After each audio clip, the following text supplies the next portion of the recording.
Hi everyone. So in this video we provide an analysis of L1 regularization in a way that is similar to what we did with L2 regularization. So basically we start with the subgradient expression that we had last time. So the gradient of the regularized cost is alpha sine of omega, which is sine element wise of the parameters, plus the gradient with respect to the unregularized cost function. And then we do the same thing. So basically we consider a quadratic approximation of the cost in the neighborhood of omega star, and omega star is the optimum optimal value of the unregularized cost function, right? So omega star minimizes the unregularized cost. Then we have a quadratic approximation of the cost around omega star. And you can think of this as a truncated Taylor series that contains factors only up to the second order derivative information, up to the factor that contains the Hessian. So as we did for L2 regularization, the gradient of the unregularized cost will become H times omega minus omega star. Okay? Now we will make where H is the Hessian of the cost with respect to omega evaluated at omega star. Now we will also need another assumption, and we'll need that assumption just to simplify the analysis, but the interpretation that we will have, which we will discuss in the next video, will remain intact regardless of whether we have this assumption or no, will still hold. But that assumption simplifies the analysis, and that assumption is basically that H is a diagonal matrix. What that means is that there is no second order information that is cross between the different features, right? So basically the correlations between the different features are removed. And that could be, that assumption could reflect in practice that the data is pre-processed to remove these correlations. One way of doing this is a method called principal component analysis. So we will assume that there is some pre-processing that removed the correlations between the features, and the second, the Hessian matrix, the second order derivative information is just the second partial derivative with respect to each feature independently. Okay, so if H is diagonal, then H times W minus W star then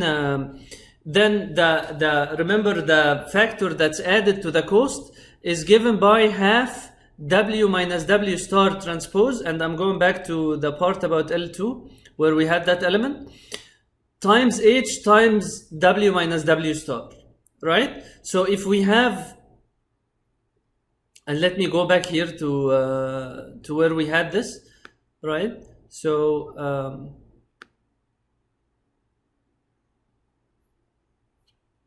so if I go back here, I have half W minus W star transpose times H times W minus W star. If H is diagonal, then this whole thing becomes a sum of the diagonal elements. So it becomes a sum of HII, where HII is the diagonal element with index I, times WI minus W star I squared, where WI is the ith element of W and W star I is the ith element of W star. And that's basically what we have down here. Right? So the new cost becomes the unregularized cost plus sum over each dimension or over each feature, half HII WI minus WI star square plus alpha, the magnitude of I, and this comes from the L1 regularization, right? So instead of alpha, the sum of the absolute values of WIs, then we have the overall sum outside here, and for every feature I have alpha times the absolute value of WI. Now if we optimize this, right, the solution that we get is as follows here. So WI equals sine WI star times the maximum of the magnitude of WI star minus alpha over HII and 0. So if the absolute value of WI star is bigger than alpha over HII, then WI becomes the sine of WI star times WI star minus alpha over HII. If it's less, then WI is basically 0. And that's why we get a sparse solution, as we will further elaborate next time. But now let's see how we obtain that solution from the regularized coast. So the gradient of the regularized coast becomes alpha sine of omega, right, as we had last time, plus h omega minus omega star, right? And because h is diagonal, so h omega minus omega star is basically sum over I, h I, omega I minus omega I star. Now the objective is to set the subgradient to 0, right? We are trying to minimize the coast through going in the negative gradient direction. So we want to set alpha sine omega I plus HII omega I minus omega I star to 0. Now let's see if sine omega I star bigger than 0, what will we do? Then basically this is, so let's say omega I will also be positive, and I'll explain in a second why I'm making that assumption. So then you have positive alpha here, sine omega I is 1, right? Plus HII omega I minus omega I star equals 0. If I set that to 0, then I get that omega I should be equal to omega I star minus alpha over HII. But if omega I star is not bigger than alpha over HII, then by doing that, I'm changing the sign of omega I.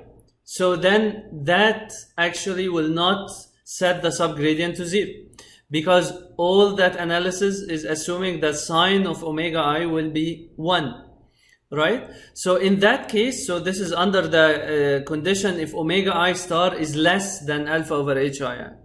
In this case, we set omega I equals 0. Right? Because that's the best we can do if omega I star is less than alpha over HII and positive. Right? Why? Because let's say I set omega I negative. What will happen? If I set omega I negative and omega I star positive, then this is a negative term. Right? And because omega I negative, this is also a negative term. Then what's the point? I'm not minimizing the gradient.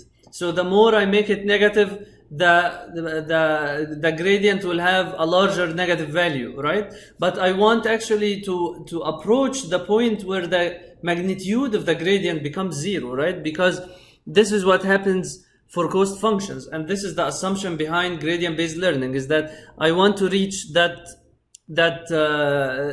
optimal point here where the gradient or the first order derivative equals 0. Right? So that's why here it becomes optimal to set omega I equals 0. Now, an analogous thing happens if sine omega I star is less than 0.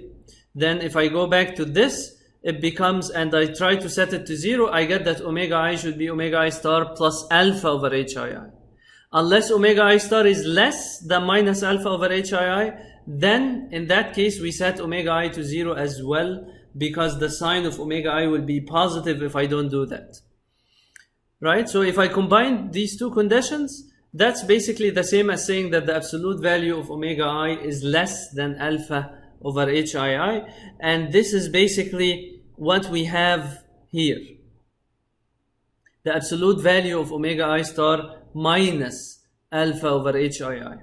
Right? If that's negative, then I set it to 0. If that's positive, then I subtract, I take the value of the absolute value of omega I star minus alpha over HII, and I multiply it by sine of omega I star. So that if the sign is negative, that basically becomes minus omega I star, the absolute value of omega I star, which is minus omega I star plus alpha over HII.